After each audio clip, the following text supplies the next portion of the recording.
Bonjour à tous, j'espère que vous allez bien. Alors, aujourd'hui, on va parler objectifs et plus particulièrement des 3 étapes pour fixer son objectif. Donc, évidemment, la première étape est de choisir pourquoi on souhaite définir l'objectif qu'on va se fixer et surtout d'être certain d'aimer ses raisons. Pourquoi je vous dis ça? Parce que on a tendance à se fixer parfois des objectifs pour faire plaisir aux autres, par convention sociale ou parce que ça fait bien.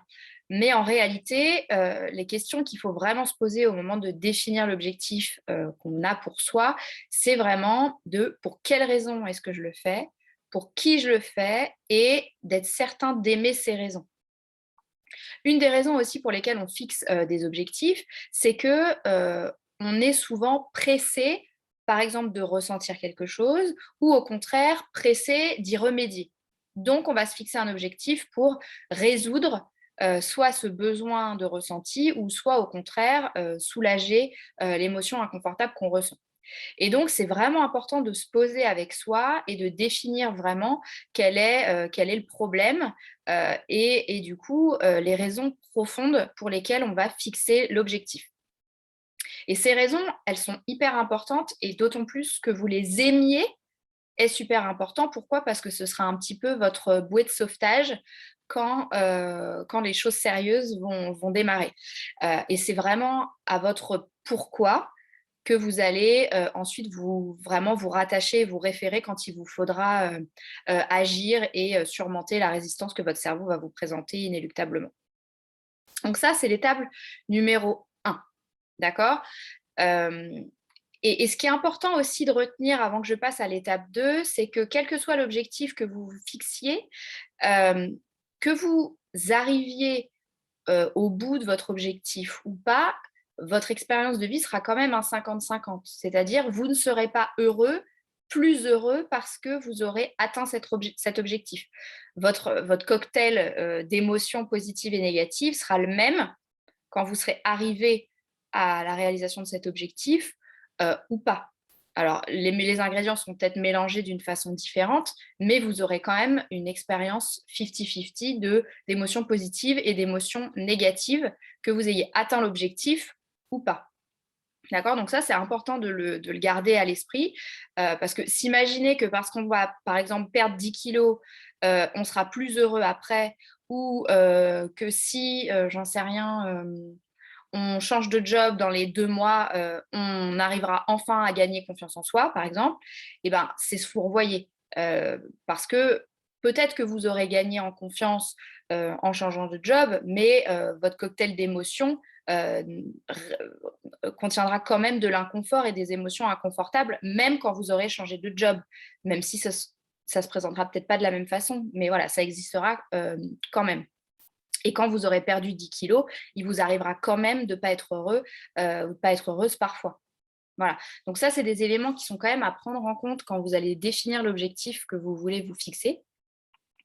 Et une fois que vous l'avez en tête, que vous avez vos raisons, que vous aimez vos raisons, vous allez prendre un papier et un crayon. Alors, moi, je trouve que c'est beaucoup plus parlant et beaucoup plus intense de le faire avec un papier et un crayon plutôt que sur un téléphone ou un ordi, pour la simple raison que déjà votre cerveau va davantage se focaliser sur ce que vous écrivez, va être vraiment plus finalement impliqué dans la rédaction de cet objectif que si vous le faites avec un clavier sur un ordi ou sur un téléphone. Enfin, en tout cas, moi, je trouve, après, selon le support que vous avez sous la main, votre choix, vous pouvez le faire évidemment à l'ordinateur ou sur un ordi, ou sur un téléphone, pardon.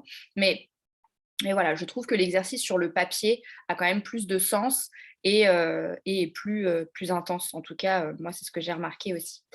Donc, ce que je vous incite à faire, donc, c'est de prendre un papier et un crayon et d'écrire au présent et à la première personne le détail de cet objectif. D'accord? C'est pas de dire: «Quand je ferai ça, je serai comme ci» ou «Quand j'aurai atteint cet objectif, je serai comme ça». C'est: «Aujourd'hui, je fais ça, voilà le résultat que je crée». Voilà. Vous êtes dans le présent, à la première personne, d'accord? Et ça, c'est très important. Ensuite, ce qu'il faut faire, c'est vous assurer que votre objectif, il est mesurable. Pourquoi? Parce que sinon, vous ne saurez jamais quand vous l'aurez atteint ou pas. D'accord? Donc ça veut dire, être capable d'identifier à quel moment, vous aurez réussi ou, où vous en êtes sur le chemin de la réalisation de cet objectif. D'accord?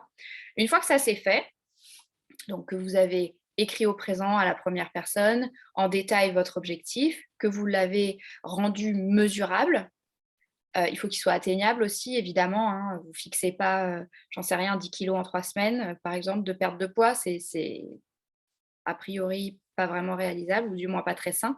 Donc à voir, mais voilà, il faut que ce soit réalisable, il faut que ce soit, mesurable et surtout, il faut que vous choisissiez une date. Une date qui vous servira un petit peu de repère pour, ensuite, découper vos étapes, par semaine, par jour, vers la réalisation de votre objectif. D'accord? Alors, je vous arrête, tout de suite. Tous ceux qui sont pressés et qui veulent, en un mois, tout changer et régenter complètement, leur vie, on a tendance à surestimer ce qu'on peut faire en un mois et à sous-estimer ce qu'on peut faire en un an.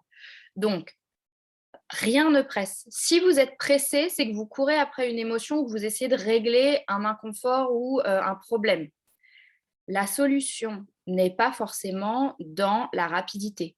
Vous allez atteindre votre objectif probablement plus, avec plus de certitude, pardon, si vous vous donnez une deadline assez large. Alors, le but, c'est pas que vous vous reposiez complètement sur vos lauriers et que vous ne fassiez plus rien, mais que votre oui, votre date butoir soit à une distance suffisante d'aujourd'hui pour ne pas vous décourager, pour continuer à rester mobilisé, à agir progressivement vers votre objectif, plutôt que d'avoir du jour au lendemain un changement beaucoup trop radical que vous tiendrez probablement 3 semaines, voire moins. D'accord? Donc l'idée, c'est pas de se ruer et de se précipiter sur, tel mois, j'aurais fait tout ça et cetera. C'est vraiment de vous donner un temps qui soit raisonnable pour permettre à votre cerveau d'être rassuré, vous de prendre des petites étapes progressives mais réalisables petit à petit pour avancer régulièrement et sûrement vers l'objectif que vous vous êtes fixé. D'accord? Donc, rien ne presse, doucement mais sûrement. La troisième étape, qui n'est pas des moindres, c'est qu'en général, quand vous allez commencer à écrire tout ça, heu, pour votre cerveau, ça va passer du rêve à la réalité. C'est-à-dire que ce sera tangiblement réel pour votre cerveau, plus du domaine, voilà, de l'onirique, où ça reste, quelque chose auquel on pense mais qu'on ne fera jamais. Là, ça devient concret et du coup, là, il faut s'y attendre, votre cerveau va littéralement paniquer. C'est normal, il faut s'y attendre, d'accord? Dès que c'est sur le papier et qu'il y a une date, comme je vous le disais, le rêve devient réalité. Le cerveau considère que vous êtes dans la nouveauté, que la nouveauté, c'est un danger. Et vu que sa mission, c'est de vous garder en sécurité, il va tout faire pour vous dissuader d'aller vers ce danger. D'accord? Donc, il va vous envoyer tout un tas de raisons pour lesquelles, de toute façon, ça ne fonctionnera pas, que vous n'y arriverez jamais, que vous n'êtes pas assez ceci ou trop cela, qu'il faut que vous soyez raisonnable, etc., etc. Tout ça, il faut s'y attendre, c'est normal. Votre cerveau fait son job, d'accord?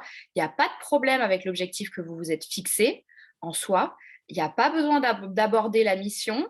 Au contraire, ça veut dire que si vous avez de la résistance, ça veut dire que vous allez faire quelque chose de nouveau et que ça va nécessiter un effort pour votre cerveau parce que il pense vraiment que c'est la panique et que vous allez mourir. D'accord? Donc, attendez-vous à avoir cette résistance, accueillez-la, mettez-la de côté. Elle est typiquement hors sujet. D'accord? Rappelez-vous pourquoi vous voulez atteindre cet objectif. Cramponnez-vous à votre pourquoi, ce qu'on disait au départ, et faites taire les objections de votre cerveau. Alors, ça demande du courage, d'accord? Mais le courage, c'est la monnaie d'échange de vos rêves. Donc, si vous ne passez pas, entre guillemets, cette étape du blabla de votre cerveau qui vous dit que votre idée est pourrie et que de toute façon, vous n'y arriverez jamais, effectivement, ça veut dire que votre cerveau aura réussi et qu'il vous aura gardé bien au chaud dans ce que vous avez l'habitude de faire dans votre quotidien et vous n'évoluerez jamais finalement. Vous ne ferez que répéter ce que vous avez déjà fait et qui est dans l'ordre de ce que vous maîtrisez déjà. D'accord? Donc, si l'idée, c'est de vous développer, de faire quelque chose de nouveau, forcément, votre cerveau va paniquer à partir du moment où ça va devenir concret. Donc, il faut s'y attendre, il faut savoir que ça fait partie du jeu. Ça ne veut pas dire que ça tourne mal ou que votre objectif n'est pas le bon ou n'est pas suffisamment réaliste ou n'est pas à la hauteur de vos capacités. Ça n'a rien à voir. C'est vraiment un mécanisme de défense de votre cerveau qui essaye de tout faire sauf de vous laisser agir. D'accord? Donc, une fois que vous avez défini votre objectif sur le papier, que vous avez eu tout ce blabla intérieur et que vous vous êtes cramponné à votre pourquoi et à vos raisons pour choisir cet objectif, eh bien, tout simplement, vous avez fait une bonne partie du travail. Nous, ce qu'on fera ensuite, alors on le fera à la rentrée maintenant, après les quelques jours de fête de fin d'année, on définira le plan d'action pour découper votre objectif en petites étapes.